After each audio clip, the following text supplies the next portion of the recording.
All right.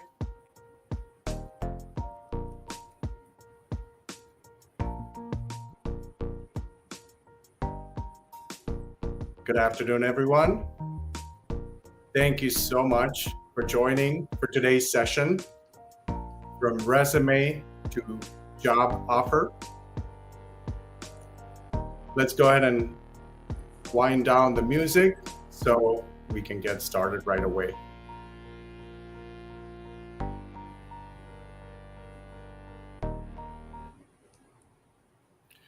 All right.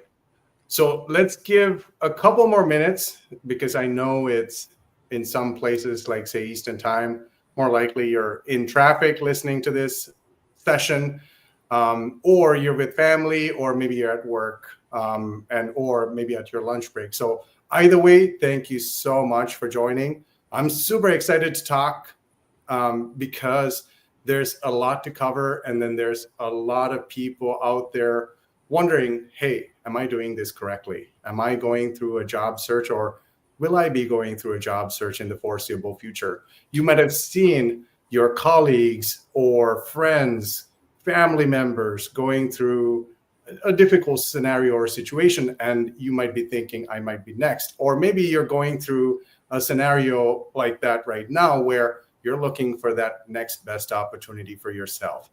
Either way, everyone who is joining in, you're going to get something out of this session. I promise you that. And we have this esteemed guest today. I'm super excited to introduce Fabiana. Fabiana is someone who I met about, Fabiana, was it 2 years ago or 3 years ago? Was it? Probably 3 years ago. 3 years ago. Yeah. When she Time came. flies. Time does fly, doesn't it? So I met her through just like a resume review call. So the interesting part about LinkedIn is I've met a lot of great people through LinkedIn, and LinkedIn is a great channel if you know what you're doing with it. And we'll talk about that as well in a second. But when I met Fabiana, Fabiana had direct reports, indirect reports. She was a C-suite leader already. She said to me, I remember like today, Chewy, I don't have a problem getting a job. My issue is I just don't have the time to figure out everything I need to do in order to find a job. So if I talk to someone, there's going to be 3 or 4 people referring me. I have no issue with that. But now fast forward to 2025, a lot of people are going through a difficult situation where not a lot of jobs are available, but a lot of people are applying. So that's why we're talking today. And I want to introduce Fabiana to our session. Thank you, Fabiana, for joining. Chewy, it's my pleasure. I'm so happy we get to do this together. Absolutely. So Fabiana is our customer at the Job Helpers. The reason why she became a customer is because her talking to me initially, and we had a really good back and forth conversation about her career, what she wants to do in the future. And that's where a lot of people are lacking nowadays, because they don't have a plan, they don't have a strategy, they just apply, just like it's like a cold calling nightmare. You call someone, no one picks up the phone. So and also there's all these other preconceived notions, I would say. People saying, oh, condense your resume to a one-pager.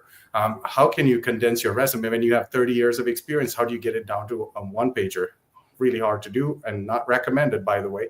And also there's other preconceived notions saying, oh, network, like go on LinkedIn, send messages on LinkedIn, do it 100 times a day if you can, do whatever you can to get their attention. Well, that's also a great piece of advice if you were in 2020, because that was when everybody was remote, everybody was just on their computer a lot. Nowadays, things have changed and things have kind of gone a little sideways, or maybe a little bit different type of a style of hiring is happening. So we're going to talk through all of that, but we do have some agenda items that I would bring in to talk through today's session. So let me go ahead and present our first question.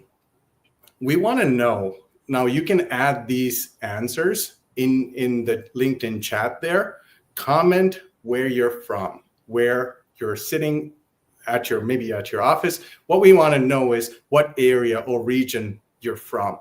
This will be a good icebreaker for us to get this session started, so everyone gets to see where everyone is from. And then also feel free to drop in a hi as well.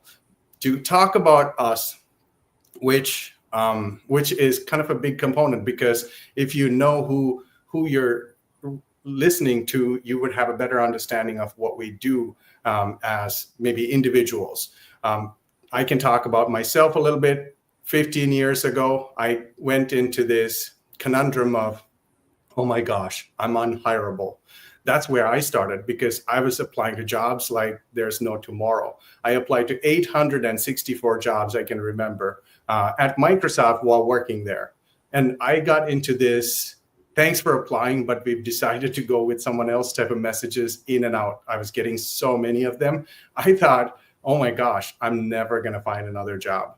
And my situation is maybe somewhat different from others, where I got my schooling done, went for my master's MBA, finished that degree, and then all of a sudden my supervisor at the time didn't have an MBA. Of course, I have to move out of that position, go into a new position, either with Microsoft or Microsoft partner or some other company. So I was really trying to figure out my way in.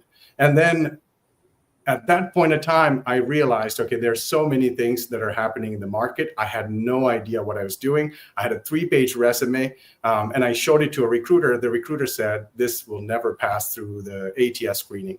I'm like, what's ATS, right? So they explained to me, saying applicant tracking system. This is the hiring HR system that we're using internally. That's how we get filtered list of candidates or a short list. So I kind of came into this predicament of, oh my gosh, I'm not doing this correctly, or I could be doing something differently, which we'll talk about today in this session as well, on what I did specifically, and then what kind of things have worked well for me and others, whoever has gone through the process of the job helpers. Fast forward to today, we have helped over 100,000 of these job seekers, from anywhere, like say, for instance, career starter, all the way to a CEO.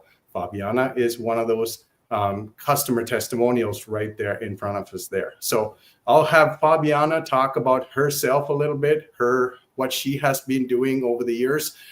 You know that she's a C-suite leader. She's a public company board member as well. Fabiana, please go ahead. Thank you, Chewy. Talk a little bit about. Thank you for the introduction. So I've been a lawyer I was counting the other day, and I'm like, I better not say it because that's bad for the resume. I heard so many years, but I've been a lawyer for over 35 years. I've been doing this for a long, long time. And I met many, many, many companies, people that help you with your resume, that help you with finding a new job. When our paths crossed, we had one thing in common, Chewy, is that we both worked for Microsoft at one point. And that was a good start for our conversation. But what really, really impressed me is how you go about it strategically, because finding jobs is not just about networking, it's finding the right fit. In this group, I'm looking at many of the people that are attending today.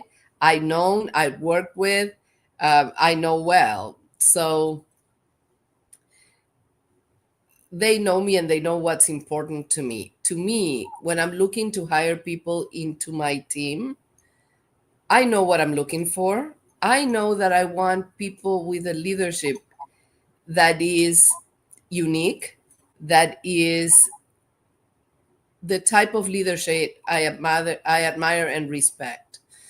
Long time ago, somebody asked me, how do you choose people to work with you? And I said, I look at them and think, would I be kidnapped with them? You know, growing up in Argentina, that was something that was commonplace kind of during that time. And what I meant with that is people that can go through a crisis, think strategically.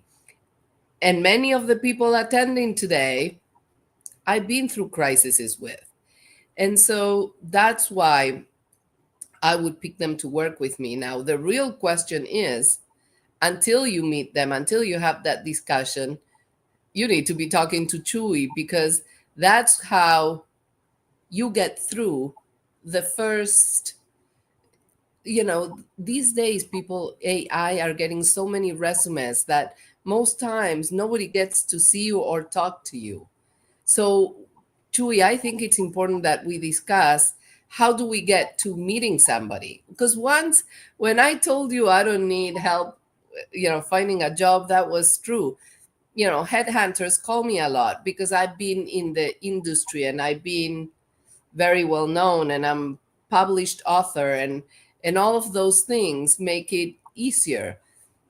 But if I had to rely on AI and I had to rely somebody getting my resume cold, I don't know how good I'd do.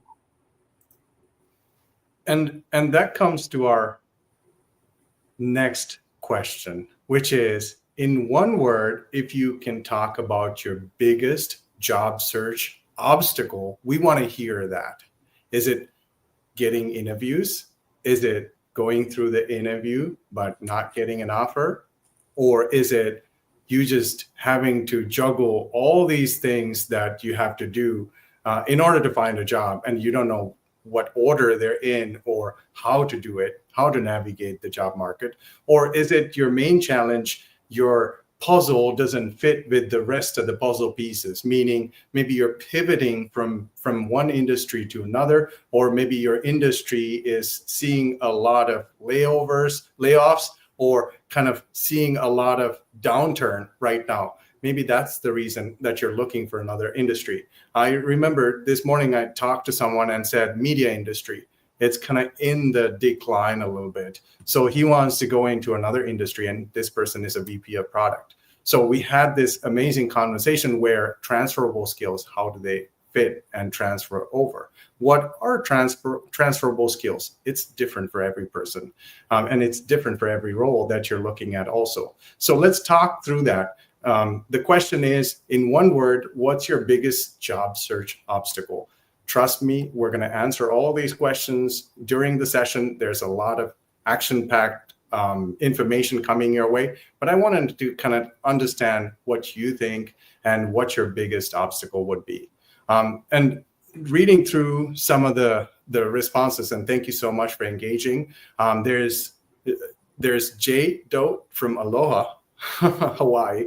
And then also there's Atlanta, South Dakota.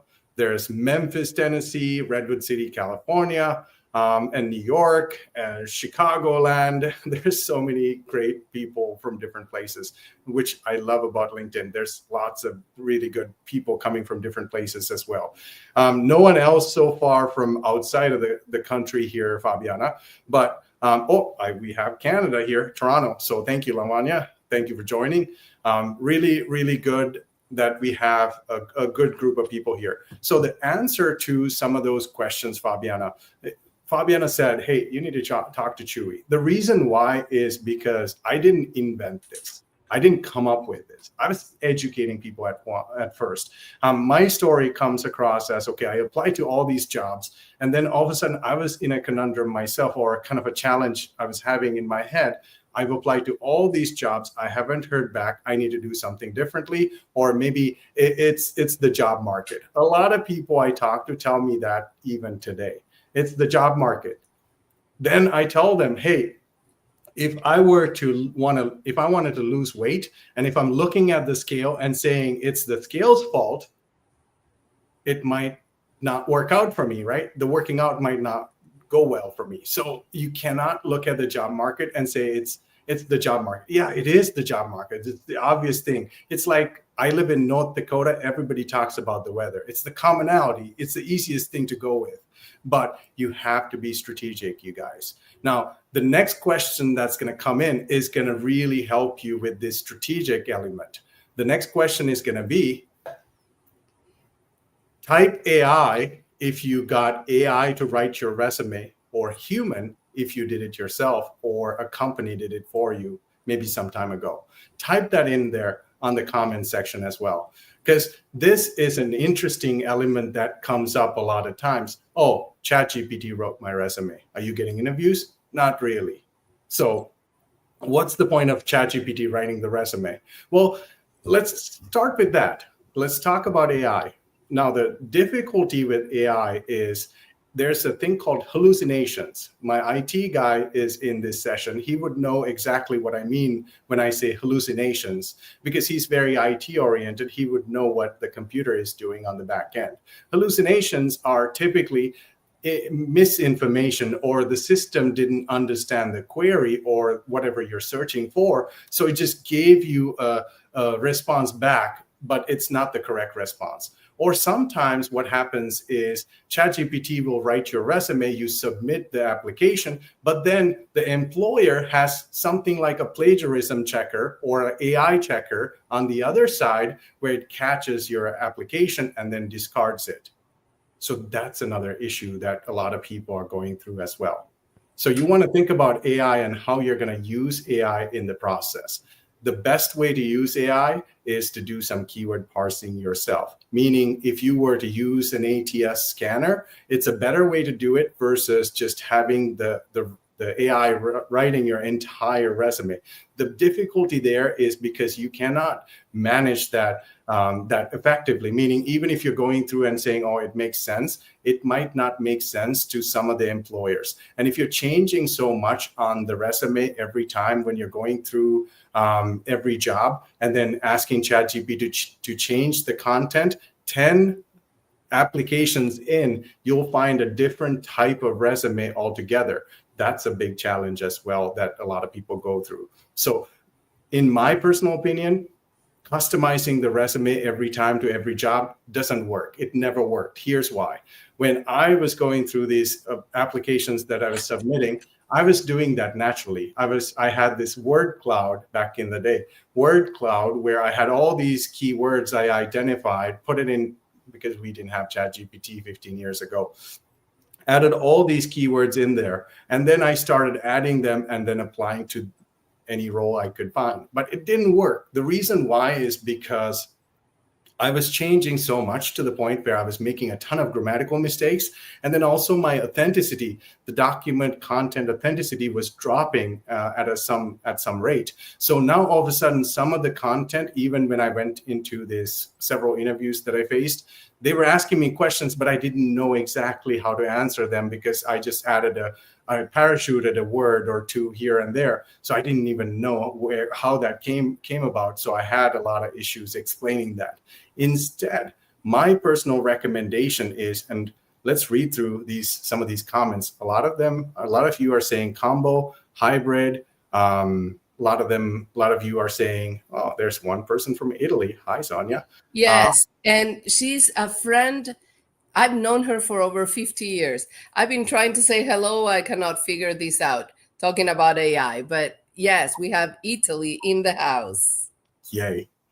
So just like Sparkle Durio said, hybrid is the best way to do this. If you let AI do all the work, it will more likely will go into that, thanks for applying, but we've decided to go with someone else type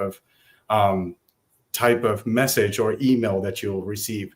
Instead, follow this process that we have here at the Job Helpers. This works every time. The reason why I say that is because as a service, we guarantee a response rate for every customer, including Fabiana, 4 interviews for every 10 jobs you're applying to, which is quite a bit. 40% of responses is what we're promising everyone. And we have built over 100,000 of these resumes. So it's not so much of we're testing this out. We actually have success stories working with us. Fabiana is an example of it.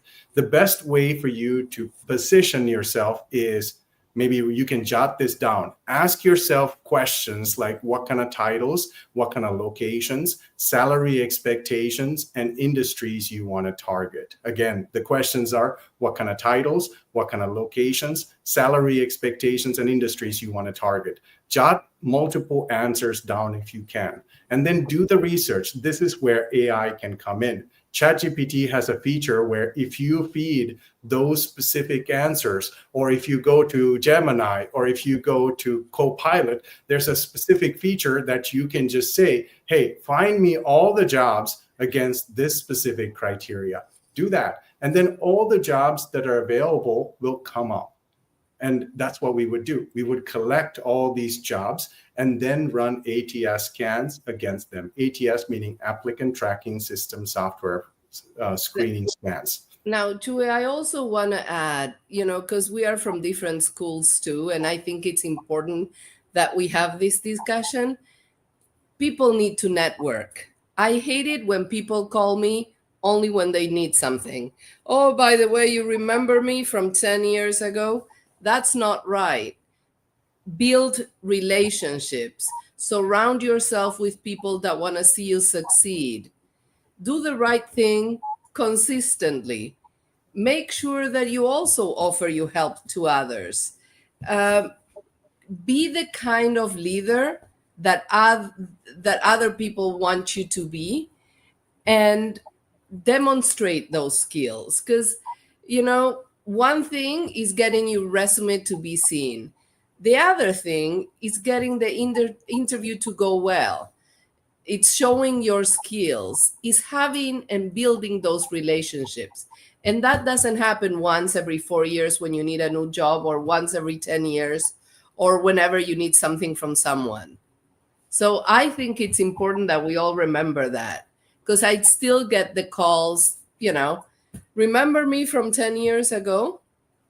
The other thing that happens, people are not prepared. I cannot tell you how many times, Chewy, somebody comes to an interview and goes, so what does a compliance officer do? And I'm like, are you kidding me? You cannot have a discussion with anybody that you didn't look at your LinkedIn, you didn't look at your common,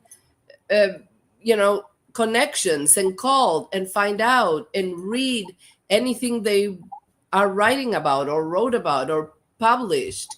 You cannot show up unprepared, period. 100%. And the best way to think of this is the fastest way is LinkedIn will allow you to connect with 100 people a week. So make that count. Meaning LinkedIn, again, let me repeat this. LinkedIn lets you, without a premium subscription, without anything, it lets you connect with 100 people a week. What that means is you want to use it. You don't want to just connect with anyone or everyone. You want to be targeted. What that means is on LinkedIn, there are specific filters. If you go to your search feed on the top, you can go and search for, like say, if you want to find people like Fabiana, let's do a quick exercise. Chief security officer or some kind of level. And what I want to do is say, if I wanted to be specific at Microsoft, what I need to do is if I were to search Microsoft on the search bar and then go into Microsoft's company profile, under the company profile, you're going to find how many people are working within the organization. If you click on it, there's a hyperlink that you can click. It'll say 20,000 people, 100,000 people, however many people are working in there. You can click on that link and all of a sudden it'll take you to the company's list of people. In there, there's an added search filter or advanced filters that you can turn on. You can go under the specific location that you live in and then find people who are cybersecurity focused. Connect with those people. That's the easiest way for you to build connections. Maybe what you could do is maybe you wrote an article the previous week, or maybe you read something online that you felt it was thoughtful. Maybe share a link or something that would get their attention, or maybe even invite them into a group. So if you're in sales, marketing, cybersecurity, or IT, or human resources, operations, whatever field you're in, all you need to do is go onto Google, everyone, as we do this,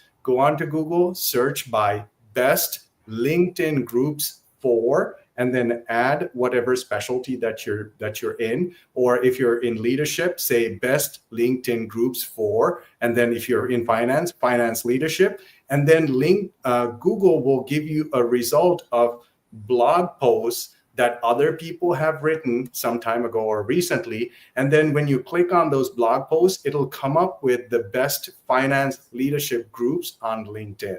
So again, best LinkedIn groups for finance leadership. And then you'll be able to find specific groups, and you can join those groups. Now, I'm on 60 plus groups. That's how I advertise, because I run a business and I run a service. But for you, you can start small. And I have 15,000 followers as a result, because of all these things I'm doing. So anyone can look at me and learn from me, because I feel like it's kind of a lessons learned across 15 plus years in my career of doing this now. And one of the easiest things that you can leverage is connect with me and connect with Fabiana today on LinkedIn. And then what the easiest way for you to identify connections within our connections. For instance, I have 15,000 followers. What you could do is you can go under my profile and then type in recruiter, and then all the people who are a recruiter title will come up, who are first degree connections. So what you could do is, if you're connected to me, and if they are not connected to you, you can connect with them and you can drop my name and say, hey, by the way, I see that you're connected to Chewy, who's a career coach that I've been listening to lately. That's the easiest way to connect.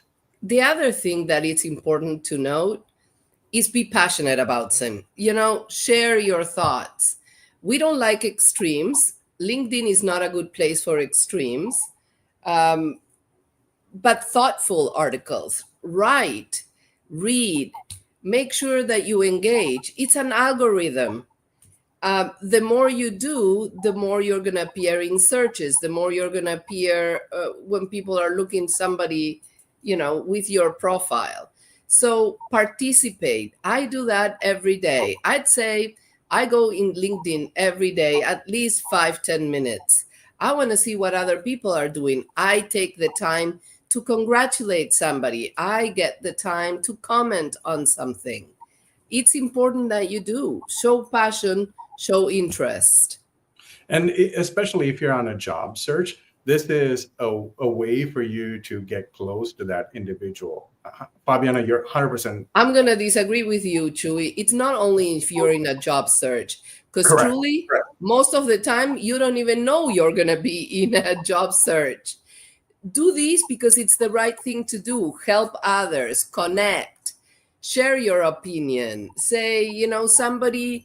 Do you know how many times I get, for example, mentoring calls? I always answer, because that's how you build relationship, because that's the type of leader I want to be, because that's how I would like to be treated.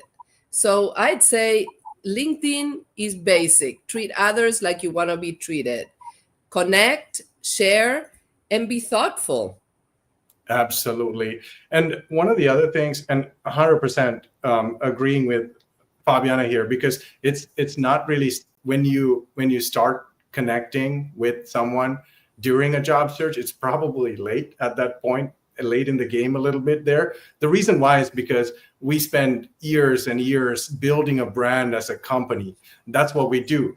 We create brands, and brands take time. That's what you're essentially doing with yourself. You're creating your personal brand. So what that really means is it takes time. It's like brewing a good cup of coffee. You had to wait for it. So it's just the same process here, where you want to be a thought expert in the field. So what you could do is, back in maybe 5 years ago, I used to write articles on LinkedIn, but it didn't get me the traction I wanted, so I went away from it. But then recently I've been hearing that writing an article is a really good thing, and LinkedIn has done some updates, I think, with it, where it shows on people's feeds. So if you were to write about yourself, what you bring to the table, your thought acumen, meaning, like, say, talk about strategic planning one of these days, talk about decision making, talk about passion that you have for the industry or the field or the specific specialty, talk about technical details, but don't get into too technical because you want everyone to read. If you're in cybersecurity, don't go too deep into it, and to the point where you cannot engage everyone in a conversation. So have it in a way where you have a balance, and also pick up headings and subheadings and a really good headline. Meaning, if you're talking through your career, make sure it's enticing and interesting for someone to read. Add lots of pictures. Use visual, like canva.com. Canva is a great tool. If you don't have a LinkedIn banner, You have to have a LinkedIn banner these days, you guys. If you have a gray banner behind your picture, you're already losing it because the recruiter will not take you seriously. I promise you that. The reason why is because you want to show up professional. So that LinkedIn banner does its job where you can have a customized banner only for you. So that's a unique identifier along with your face on the side. So you want to have that LinkedIn banner on the background. Canva is a great tool for you to use at that point. You can just go into Canva, search for LinkedIn banner, and then you'll be able to download, customize, and make your own banner, and then use it to your advantage. Use resources that are free like that to help you in that next step. You come across as someone who is thought-provoking, someone who's credible, someone who has done the things that they're looking for, and a great culture fit. Also, before I forget, I have to mention this. How many recommendations, maybe what you could do is put it on the post, put it on a comment here. How many recommendations does everyone have on their LinkedIn? I'll start. I believe 55 recommendations on LinkedIn. How many do you have, Fabiana, on your profile? I have no idea. I would have to search, and I'd search right now. But I also wanted to add, which is important, many of the jobs don't come through LinkedIn, don't come through, your usual process. It's about who you know. It's like, do people want to spend time with you or not? At the end of the day, board positions, publicly traded board positions, very few women, especially very, few women of color or any minority of any kind. And it's about who do you know? Do they want to invite you in? And so those relationships are fostered every day of every year, is being there for people. It's not again, once a year calling, Merry Christmas, how are you doing? It's being there. It's doing something of value. It's sharing something of value. So it's important that you take that seriously. Let me see. I'm going to tell you how many recommendations I have, Chewy. The reason Do I have why, one from you, as a matter of fact? I believe so. Huh.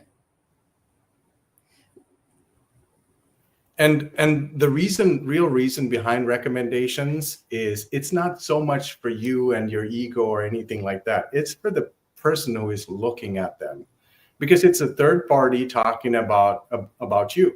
But you don't want to make it so generic, because when someone's giving you a recommendation, they'll say, oh, this person is a great person.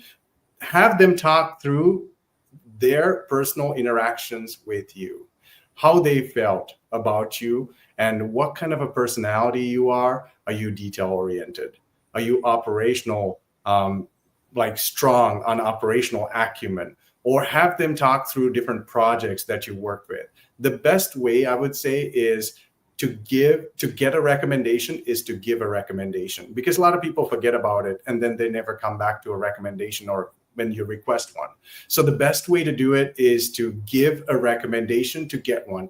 How you can position this is, hey, I would love to write you a recommendation. Here's what I wrote. And what you could do is you can write your own recommendation in a Microsoft Word document. And then you can go into, again, we're talking about AI now, ChatGPT, and then beautification. We add nice, maybe warm or professional tone to it, and then send it off to them and say, hey, I wrote you this recommendation. What do you think?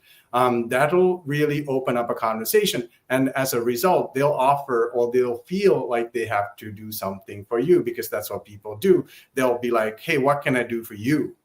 That question comes naturally. So you're like a magnet, you're attracting them to you to ask that question naturally. So make sure that if you're getting those recommendations, give them one to get one back. By the way, Jennifer says I have 19. I'm so happy to read you. She's one of those leaders that continuously stays in contact. Lot to learn from her. There you go. What you could do, the easiest way to kind of execute this whole process of networking is you want to think about maybe creating a list of people who have already helped you to get to where you are, or you have helped them to get to where they are. Or you can also think about people who are always happy to help, because those people are naturally gonna. I would say, sorry to interrupt you, Chewy, I'd say take a step back. Okay. What industry do you want to work in and why? Who in your industry is somebody you admire? What can you learn from them? Learn, do the homework. Anybody that I've ever helped, I say, take a piece of paper. Tell me where you want to be in a year, where do you want to be in 5, where you want to be in 10. And then what industries, and in that industry, what companies, and from those companies, do you know anybody you admire? And you start doing the work. The work goes, before, and then start thinking critically, how can I help? What can I contribute to these? How could I help this individual? Would my point of view help? That's when you start writing. That's when you start researching. That's when you start contacting people. Fabulous advice.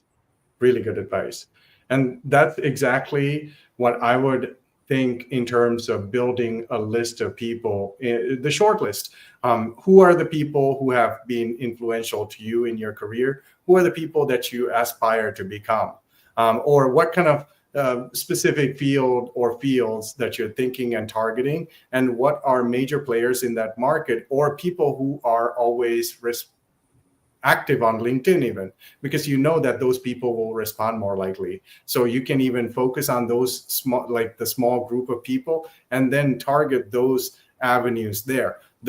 When we're doing coaching, one of the things that we recommend is, if you can find people within the organization, connect with them with a nice message, offer them something in return, maybe even something of value, to the point where, hey, I wrote this blog, or I read this blog, or I wrote this article, maybe it's something of importance for you. Start that conversation. And then also you want to kind of navigate to the next and the next and the next block, which is, it's a step-by-step process when it comes to networking, right? So you're never going to get to that last base. You're just going to be somewhere in between. What that really means is where you are and where you want to go. You want to have a really good understanding, and then kind of help yourself to get to those levels and pillars slowly. And so give yourself time. If you're on a job search right away, give yourself at least a week or so to get engaged with these people. If you don't know them, get to know them.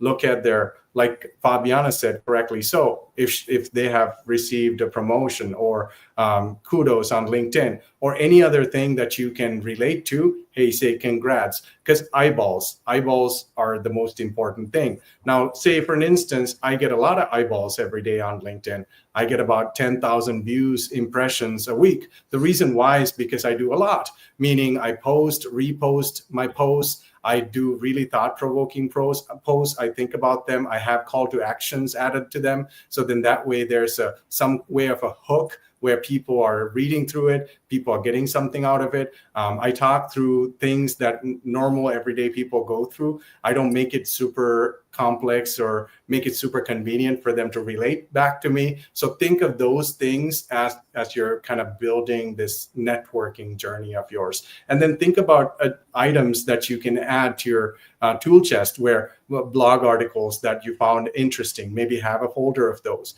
or certain industry leaders that you know of who are doing well or not doing well. Maybe you can even bring that into an interview, because if there's a question asked, you know who their competition is, you are in a really good position, because they are going to talk about those competitors, especially if you're in a sales role or operations role or whatever role. More likely that conversation will come up, or even in marketing, competitive analysis, or they'll come up with other elements. So be prepared. And at the same time, as I mentioned, if I'm focusing on my scale and saying the scale is incorrect, that's the wrong approach. The right approach is look at yourself and then make continuous improvements, or maybe smaller adjustments and improvements to your pitch and how you present yourself on social media, especially on LinkedIn if you're looking for a job, or on your resume, it needs to be more quantitative, qualitative driven.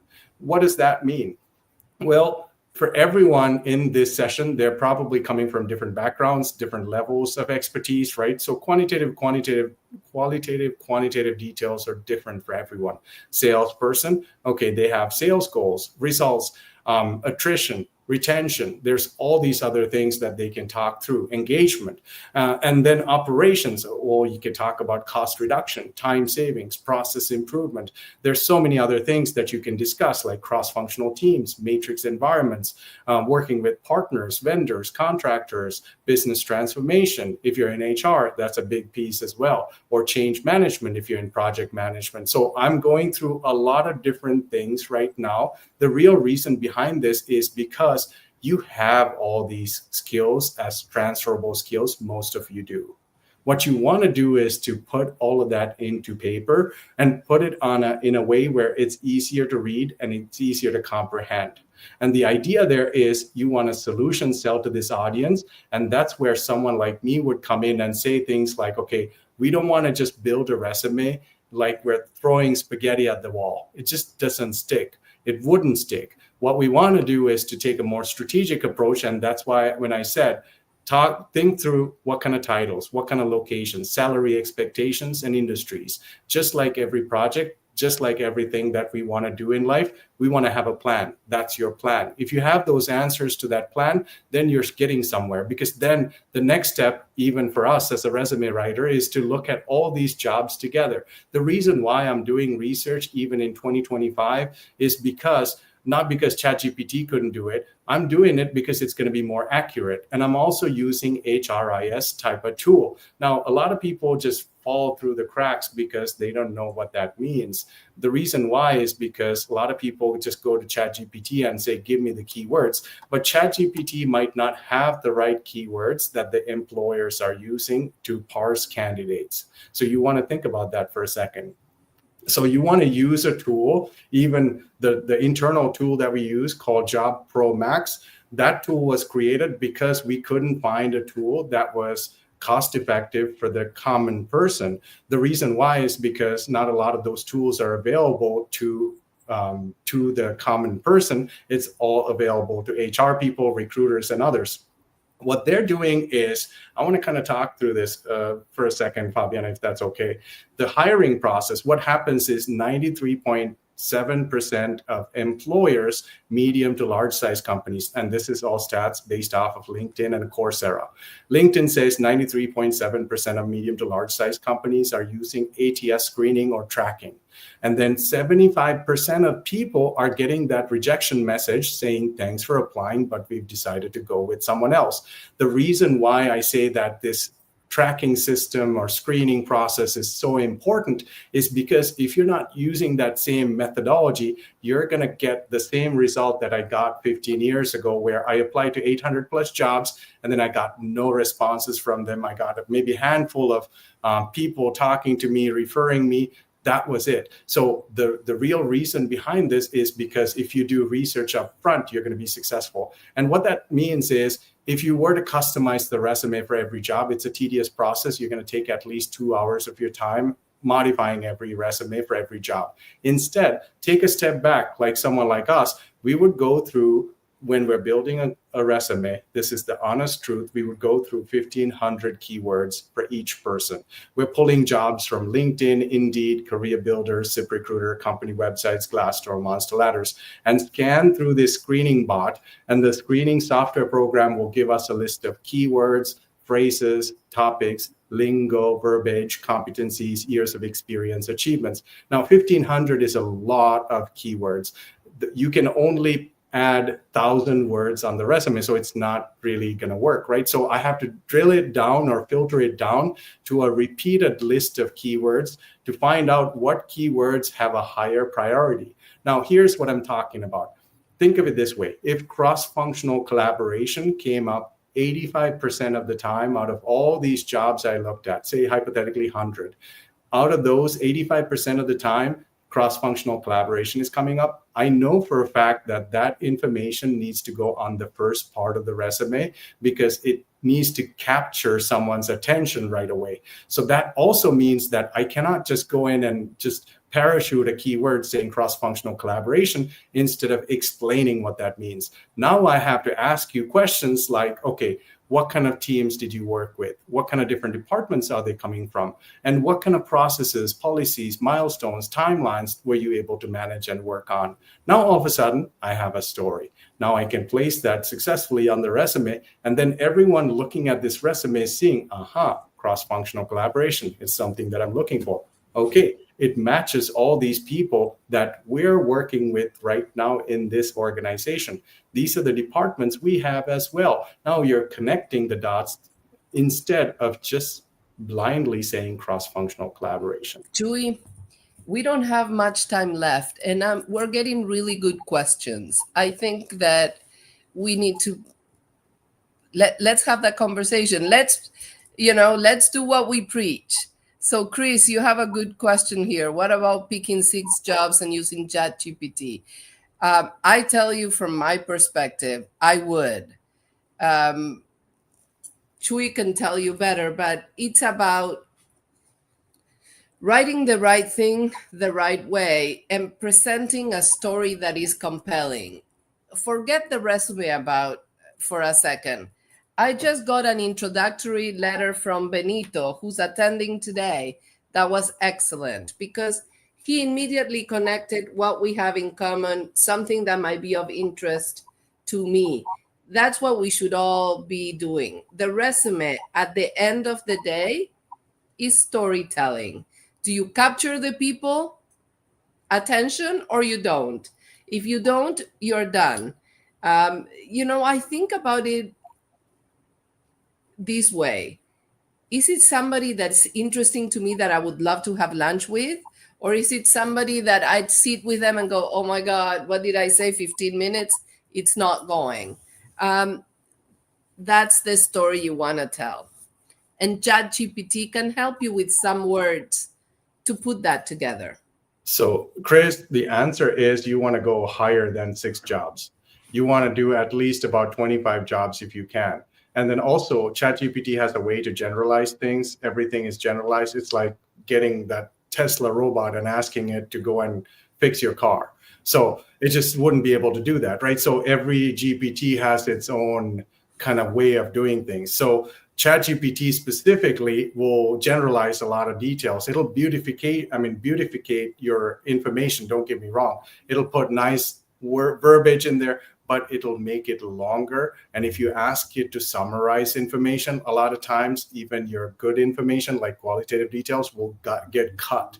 That's the issue. Even with the LinkedIn's resume builder, that's the main issue as well there, where I ran my resume through, it cut half of the things out of my resume and said, good to go. But I know for a fact by writing resumes for a while, it wouldn't be a good resume to present because it was missing half of the information I already put in there because it just tried to blend in. And the issue with ChatGPT, and I love the hybrid approach here. The reason why is because if you have more of a just the AI helping you and just the AI working with you, what will end up happening is a lot of the time you're just having ChatGPT make a decision, and that decision might not be the best decision because it might not know exactly what you have not given. Like say, for an instance, let's take that cross-functional collaboration example. If you haven't talked about specific teams or team members or delivery mechanisms and other things, it might not come back and give you an accurate result or have a sentence created based off of that. So always watch that balanced approach where you're using more of a hybrid model versus solely focused on ChatGPT. But yes, ChatGPT, you can put in 10, 15, 20 jobs, but I would definitely recommend you to also use other ATS actual screening tools. Think about even Job Pro Max as a starting point. It has a 7-day trial. Everyone in this session will get an extra 7 days as well. So 14 days of Job Pro Max access. But thanks for coming. All you need to do is to send me a quick email or send me a message to get access to this software program. What it does well is it'll give you a match rate and also has a resume builder feature built into it as well. If you need more personalized assistance, someone like me, I can answer those questions for you, the difficult ones, like what kind of jobs you want to apply to in the future, or what kind of what am I a good fit for? How much money do I want to make? Or building the resume itself, we do have that guarantee built in saying, okay, 4 out of 10. So that means we're doing extra work and going through a lot of jobs together. Now, what about cover letters? Have ChatGPT write it and then write a standard cover letter, or fully do custom human written cover letters? Thank you, David Ellison. The difficulty with ChatGPT and other GPTs, this is why we still have a human-oriented resume service. The reason why is because there are tools out there now that can detect AI-written resumes. Something like Zero GPT. If you type in zerogpt.com, you'll be able to upload your resume and see how much of AI has written your resume or cover letter. So the easy answer, David, is you can use a cover letter using ChatGPT. You can create a cover letter, but again, you might want to make some modifications to make it more personalized. At the same time, you want to kind of maybe go to Zero GPT and see for yourself how much AI is matching against, or AI wrote that essentially your cover letter, and then make those modifications to get it down to maybe a manageable number of less than maybe 30-40% AI written is what you want to go for. And do these companies compare latest resume with the resume enclosed for jobs applied a few years back? Great question, Sangeeta. Depends. So if you do have a profile, and if you're using the same email, and if you have a resume that's uploaded several years back, and you have the ability to upload a new resume into the system, it'll take that one more likely. But how you can get around it is by creating another email, creating a brand new profile, so you just become a brand new person. Because some companies like Amazon can blacklist you. So say, for instance, if you're going through a interview process with Amazon, what will end up happening is if you didn't get selected, and then they'll ghost you or blacklist you for so many months. I think it's about 6 months. Don't quote me on that. But if that's the case, then you're putting yourself in a precarious situation where you cannot apply, or you're not getting responses back. So change your email, and then maybe have a different email address. Use a different email for your job search alone. That would help you to kind of get into the system as a new person. Trick of the trade, I guess. Any other questions that we can answer? So say, for an instance, there was Fabiana, you're back. I was here. Okay. I was just seeing myself. I was wondering. So one of the questions that has come up is, let's go to one of our questions that we have for today. What part of your story, as final thoughts, we have 7 minutes, right? So what part of your story is the hardest to relate? Is it challenges? Is it transitions? Or is it achievements? Let's have you put those on the comment section. Is it challenges, transitions, or achievements? Let's hear from everyone. Because we work a little differently, every one of us. We work differently and adapt to challenges, adapt into transitions, or when meeting or beating certain expectations, you get to those achievements, right? So we get in a slightly different way. Everyone's path is different. So I want to hear what's your real struggle is. Is it hard to relate the challenges or transitions? Now let's talk about challenges. Fabiana, you want to take this one, or should I go talk through this? You can talk through these. Okay, so for challenges, what you want to think about is, the key word is problem solving. Problem solving, learning, developing yourself, improving your skills. When was the last time you've done that? You want to think through that, because those challenges didn't come because, I mean, maybe they came through maybe a mishap on your end, or challenges came in because it wasn't nothing to do with you, but maybe your team or someone else. So, or maybe your boss, even sometimes challenges could happen, right? So one of the things that you want to think about when it comes to challenges, take them as learning opportunities. Take them as something that you grew out of. This is a great way to present when you're on an interview. You talk about strengths and weaknesses, right? So for weakness questions, what we say is, a lot of coaches say this, turn your weaknesses into strengths. Well, how do you do that? Well, maybe they're not strengths so much, but maybe they're somewhat not a weakness anymore. How did you go about doing that? It's the same process here for challenges as well. What was the challenge? Identify it. Or was it multitude of different challenges? Think about. I'd say it's important here that you are transparent without having to tell all the details, but you have to come through credible. I hate when I ask people, tell me something that was, a mistake you made that you learned from, and people go, well, I was late. I'm like, it needs to be something credible. It needs to be something more profound.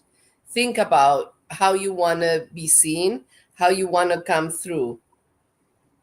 Absolutely. And that's exactly what you want to do. Be transparent, be honest, and then also own it, meaning 100% own it. Meaning, like, say, if something has happened, like, say, here's a situation where you can own it. Even if the situation at hand is not your fault, or someone else started that and it was a chain reaction, what you could do is you might have seen in some scenarios someone just raise their hand up and then talk through things, even in a crisis situation. That person is the leader. That's the person you want to look up to, because if you're in a big room and when someone asks a question, someone puts their hand up, and what that means is that person understood leadership and they put their hand up because maybe they know the answer, or maybe they want to kind of chime in. Be that person for a second when challenges come in. And then also, don't own up to nothing that you didn't do. Always transparently talk through the process. Explanation, communication comes into play when it comes to challenges, because that's how you're going to get through those challenges. For transitions, you want to do a better job of explaining the transition itself and making it personalized. Meaning, for instance, and also add why this transition is adding to your experience. What have you learned? I took time off because a family matter, but what that taught me is the following, or what I learned, or how that helped me, be genuine. exactly. It's important because you want to hire people that are going to be transparent and honest in the good times and in the bad times, when the good things happen, when the not so good things happen. And we all been through that. So how you learn from it and how you came out of it, I think it's very important to share. Now, very important also, it's always being on time, and that's my book. That's on Fabiana's list of important things. So we have 2 minutes. After that, I have to go to my next call. But I wanted to say, if there's any specific questions, if there's anything I said today or anything about my story that you have questions or is appealing to you, or is something that you like to learn more, feel free to contact me through LinkedIn, and I'd be happy to respond. And Fabiana, would you be able to do a quick call out on your book? Crisis Capable is the book name, and then Building Your Capacity to Survive and Succeed in Every Environment is what the book is all about. You can easily access this book. Let me see here where we can find the book. Fabiana, maybe you can talk through Amazon. Amazon, Target, Walmart. You just type Crisis Capable Fabiana and you'll show up. Amazon, like Fabiana said, you should be able to get your, you can drop book in the comments on today's session saying book, and then send Fabiana a direct message or email her as well. We have added that into this presentation as well, her email. So you can contact her for the book. If any one of you is having challenges in a challenging job market, or this job market is not so ideal for anyone, talk to me. I do have a booking link. If you go to thejobhelpers.com website, we can talk your personal story, spend about at least half an hour, go through your resume, go through your cover letter, answer very specific questions regarding whatever you're thinking of doing or whatever is unique to you. I would love to have a chat, complimentary. There's no charge to that. I would love to hear your thoughts. So all you need to do is go on to thejobhelpers.com website, and then you can click on the book time, and then you can book time through that, or connect with me on LinkedIn, send me a quick message, just like Fabiana said for her. And then I'll take that conversation forward, and I'll help you personally, work with you directly to make sure that you're in a good spot and getting interviews or whatever your challenges are. We'll talk through that as well. Fabiana, final thoughts? No, thank you. This was a very engaging conversation. This is a difficult job market. I think this is a difficult environment. But if we learn from it, if we keep our eyes open, if we help each other, we're going to come out stronger and wiser. So thank you so much for your comments today. Thank you, Chewy, for the invitation. You and your team did a great job, and I look forward to hearing from all of you.